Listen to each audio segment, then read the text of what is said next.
Hello guys good morning. अनि आज चाहिँ हाम्रो श्रम हुँदैछ भन्दा नि अब कामसाम थिएन है। अनि अलिकति भवन पनि बनिँदैछ, भवनतिर गएर केही कामहरू सहयोग गरौँ न भनेर चढेको काका म अनि भाइ।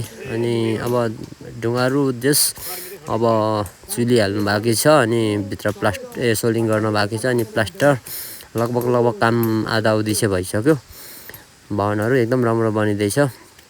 यस अब 6-7 दिनमा चाहिँ फिनिसिङै हुन्छ भन्ने आशा छ।